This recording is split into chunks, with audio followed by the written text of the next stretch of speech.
जब ये तीनों साइंटिस्ट आए थे तो उस टाइम एडवांसमेंट हो गया था माइक्रोस्कोपी में, जिसके वजह से कि ये तीनों साइंटिस्ट जो थे वो आसानी से ऑब्जर्व कर सकते थे सेल डिवीज़न को। एंड इसके वजह से डिस्कवरी होता है एक स्ट्रक्चर का जो कि न्यूक्लियस में प्रेजेंट रहता है एंड ये दिखाई देता है डबल एंड डिवाइड हो जाता है बिफोर ईच सेल डिवीज़न। इसको बोलते हैं क्रोमोसोम। क्रोमोसोम जो होता है ये कलर बॉडीज होता है एंड विजुअलाइज करता है, मतलब कि दिखाई देगा जब उस पर कलर पुट करेंगे तभी। तो उसी को यहाँ पे लिखा गया है विजुअलाइज बाय स्टेनिंग। 1902 में क्रोमोसोम का मोमेंट देखा गया मियोसिस के टाइम में एंड इस पर वर्क किया गया।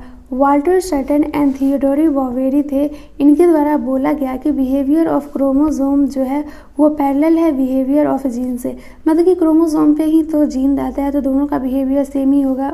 शटन एंड बॉवेरी यूज़ करते हैं क्रोमोसोम मोमेंट को मेंडल लॉ को एक्सप्लेन करने के लिए।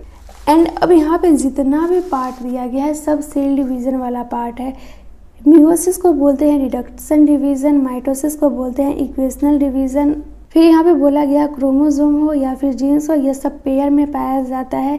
2 एलील्स जो होता है जीन का ये लोकेटेड होता है होमोलोगस साइट पे ऑन होमोलोगस क्रोमोसोम। नेक्स्ट है meiosis and germ cell formation in a cell. And इस फिगर में देख सकते हैं क्रोमोसोम जो होता है सेग्रीगेट हो जाता है जब जर्म सेल का फॉर्मेशन होता है। तो यहाँ पे देख सकते हैं G1 फेज में 4 क्रोमोसोम है 1 2 3 4 एंड G2 में क्रोमोसोम तो 4 ही है बट अमाउंट ऑफ DNA जो है वो डबल हो गया है एंड ये क्रोमोसोम जो है इसके पास सिस्टर क्रोमेटिड का फॉर्मेशन हो गया है। फिर जब मियोसिस होता है तो यहाँ पे एनाफेज का एग्जाम्पल लिया गया है। एनाफेज में जो होता है ये होमोलोगस क्रोमोसोम सेपरेट होता है। तो यहाँ पे से क्या हुआ कि होमोलोगस क्रोमोसोम सेपरेट हो जाएगा तो यहाँ पे डायरेक्टली एनाफेज में आ गया है। तो टेलोफेज में ये कुछ इस टाइप से दिखेगा। यहाँ पे देख सकते हैं ये होमोलोगस क्रोमोसोम सेपरेट हो जाता है तो यहाँ से 2 सेल जो बनेगा उसमें अलग अलग ये क्रोमोसोम चले जाता है। यहाँ पे देख सकते हैं 1 2 क्रोमोसोम है एंड ये 1 2 एंड ये 1 2 क्रोमोसोम है। एंड एनाफेज 2 में क्या होता है कि एनाफेज 1 में देखिए होमोलोगस क्रोमोसोम सेपरेट होता है एंड एनाफेज 2 में सिस्टर क्रोमेटिड सेपरेट होता है। तो यहाँ पे देख सकते हैं ये जो दोनों है ये सेपरेट हो जाता है तो एक ये सेल में आता है एंड एक ये सेल में आता है एंड यहाँ पे भी सिस्टर क्रोमेटिड जो होता है वो ब्रेक कर जाता है तो एक ये सेल में आता है एंड एक ये सेल में आता है। तो इसको सिंपल समझे तो इनिशियली सेल में था 4 क्रोमोसोम एंड जब जर्म सेल का फॉर्मेशन होता है तो 2 क्रोमोसोम हो जाता है। तो मियोसिस में यही होता है कि क्रोमोसोम का नंबर डिक्रीज कर जाता है।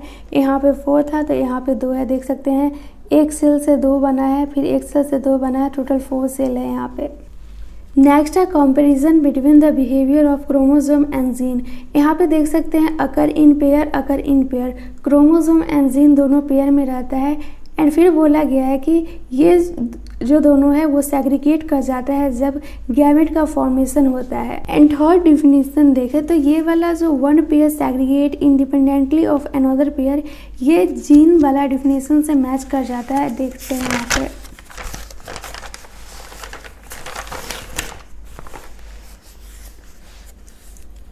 यहाँ पे देख सकते हैं लॉ मतलब कि लॉ ऑफ इंडिपेंडेंट असॉर्टमेंट के अकॉर्डिंग 2 पेयर ऑफ ट्रेड्स जो होता है वो कंबाइन कर जाता है हाइब्रिड में एंड सेग्रीगेशन जो होता है 1 पेयर ऑफ कैरेक्टर का वो इंडिपेंडेंट होता है अदर पेयर ऑफ कैरेक्टर से।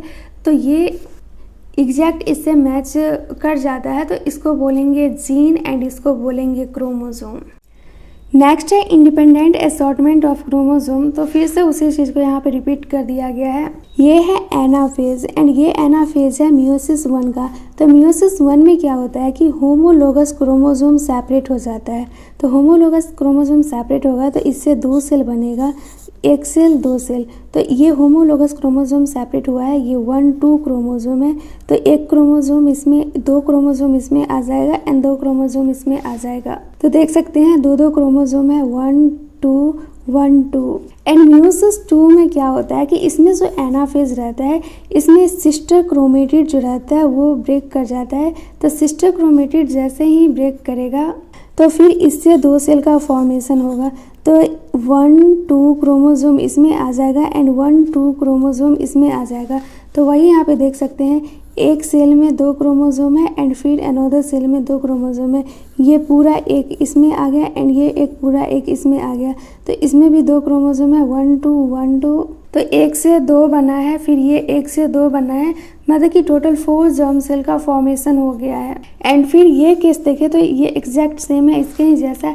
यहाँ पे देख सकते हैं मियोसिस 1 है, तो मियोसिस 1 में एनाफेज हो रहा है, तो एनाफेज में जो रहता है होमोलोगस क्रोमोसोम वो सेपरेट हो जाता है। तो यहाँ से जो 2 सेल बनेगा उसमें एक ये वाला चले जाएगा एंड एक ये वाला चला जाएगा। तो यहाँ पे देख सकते हैं एक ये आ गया एंड एक ये आ गया। एंड मियोसिस 2 के एनाफेज में जो सिस्टर क्रोमेटिड रहता है वो सेपरेट हो जाता है।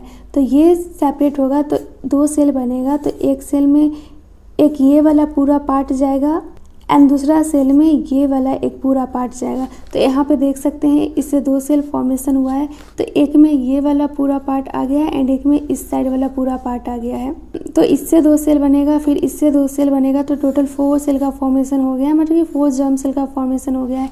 इनिशियली 4 क्रोमोसोम था एंड जर्म सेल में 2 क्रोमोसोम है, क्योंकि ये जो सेल था ये 2 डाइप्लॉइड था एंड जर्म सेल जो होता है ये हैप्लॉइड होता है।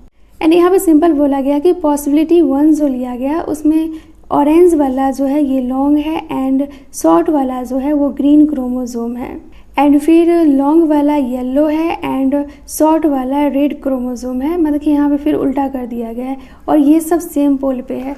फिर पॉसिबिलिटी 2 में लिया गया है, यहाँ पे ऑरेंज जो है वो लॉन्ग है एंड शॉर्ट में रेड क्रोमोसोम है। नेक्स्ट है सटन एंड बॉवेरी के द्वारा बोला गया कि पेयरिंग एंड सेपरेशन जो होता है पेयर ऑफ क्रोमोसोम का, उसके वजह से सेग्रीगेशन होता है पेयर ऑफ फैक्टर्स का। सटन के द्वारा यूनाइट किया गया क्रोमोसोमल सेग्रीगेशंस का नॉलेज एंड उसको अप्लाई किया गया मेंडेलियन प्रिंसिपल पे, जिसको कि बोलते हैं chromosomal theory of inheritance. But ये जो क्रोमोसोम थ्योरी ऑफ इनहेरिटेंस है इसका एक्सपेरिमेंटल वेरिफिकेशन दिया गया थॉमस हंट मॉर्गन के द्वारा, एंड फिर बाद में पता चला कि सेक्सुअल रिप्रोडक्शन प्रोड्यूस करता है वेरिएशन। मॉर्गन के द्वारा वर्क किया गया टीनी फ्रूट फ्लाइज पे, जिसको कि बोलते हैं ड्रोसोफिला मिलेनोगेस्टर, एंड ये सिंपल सिंथेटिक मीडियम पे ग्रो कर जाता है लेबोरेटरी में। इसका लाइफ साइकिल जो होता है ये 2 वीक्स का होता है एंड ये सिंगल मैटिंग में प्रोड्यूस करता है लार्ज नंबर ऑफ प्रोजेनिंग, एंड इसमें हम एक्सटर्नली देख के बता सकते हैं कि कौन फीमेल फ्लाइज है एंड कौन मेल फ्लाइज है। एंड ड्रोसोफिला मिलेनोगेस्टर में जो हेरिडिटरी वेरिएशन था उसको सिंपली देखा जा सकता था लो पावर माइक्रोस्कोप से। तो ये सब फीचर इसमें बहुत ही अच्छा था, इसलिए फ्रूट फ्लाइज को लिया गया एक्सपेरिमेंट के लिए। तो यहाँ पे देख सकते हैं ये फिगर दिया गया है ड्रोसोफिला मिलेनोगेस्टर का, ये मेल है एंड ये फीमेल है। तो एक्सटर्नली देख के पहचाना जा सकता है कि ये मेल है एंड ये फीमेल है। फीमेल थोड़ी मोटी है एंड मेल थोड़ा पतला है। नेक्स्ट है लिंकेज एंड रिकॉम्बिनेशन। मॉर्गन के द्वारा सेवरल डाई हाइब्रिड क्रॉस करवाया गया ड्रोसोफिला के ऊपर ताकि वो स्टडी कर पाए जीन को। ये क्रॉस जो था ये सिमिलर था डाई हाइब्रिड क्रॉस के जैसा कि मेंडल करवाए थे पी प्लांट में। एग्जाम्पल यहाँ पे दिया गया है, मॉर्गन लेते हैं येलो बॉडी वाइट आई जो कि फीमेल होती है, ब्राउन बॉडी रेड आई जो कि मेल होता है। ये दोनों को जब इंटर क्रॉस करवाया जाता है तो F1 प्रोजेनी आता है।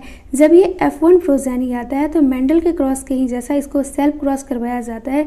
जब सेल्फ क्रॉस करवाया जाता है तो इनके द्वारा ऑब्जर्व किया जाता है कि जीन जो है ये सेग्रीगेट नहीं कर रहा है, मतलब कि 2 जीन जो है वो सेग्रीगेट नहीं कर रहा है इंडिपेंडेंटली। इसके वजह से F2 रेशियो जो होता है वो डेविएट हो जाता है 9:3:3:1 से। मॉर्गन एंड इनके ग्रुप को पता था कि जीन लोकेटेड है X क्रोमोसोम पे, तो उसी को यहाँ पे बोला गया है सेक्स लिंक। अब यहाँ पे बताया गया है कि पेरेंटल जीन कॉम्बिनेशन क्यों ज़्यादा होता है and non parental gene combination क्यों होता है। तो जब क्रॉस करवाया गया, मतलब कि डाई हाइब्रिड क्रॉस करवाया गया, तो 2 जीन जो था वो प्रेजेंट था सेम क्रोमोसोम पे। जब सेम क्रोमोसोम पे प्रेजेंट था तो पेरेंटल जीन कॉम्बिनेशन जो था वो बहुत ही ज़्यादा आया compare to non parental combination से। एंड इसके लिए मॉर्गन बताए कि ये सब इसलिए हो रहा है कि 2 जीन के बीच में फिजिकल एसोसिएशन है, मतलब कि कुछ लिंकेज टाइप का है, तो इसलिए इस टर्म को बोला गया linkage. And non parental gene combination हमें इसलिए दिखाई देता है क्योंकि वहाँ पे रिकॉम्बिनेशन होता है। रिकॉम्बिनेशन तभी होगा जब 2 जीन के बीच में डिस्टेंस ज़्यादा होगा। तो यहाँ पे बोला गया है कि मॉर्गन एंड इनके ग्रुप को पता चला कि जीन जो होता है सेम क्रोमोसोम पे वो बहुत ही कुछ जीन जो होता है बहुत ही ज़्यादा टाइटली होता है, जिसके वजह से बहुत ही कम रिकॉम्बिनेशन होता है। तो ये क्रॉस ए में दिखाया गया है। एंड क्रॉस बी में हाई रिकॉम्बिनेशन होता है, मतलब कि दो जीन के बीच में वहाँ पे डिस्टेंस ज़्यादा होता है।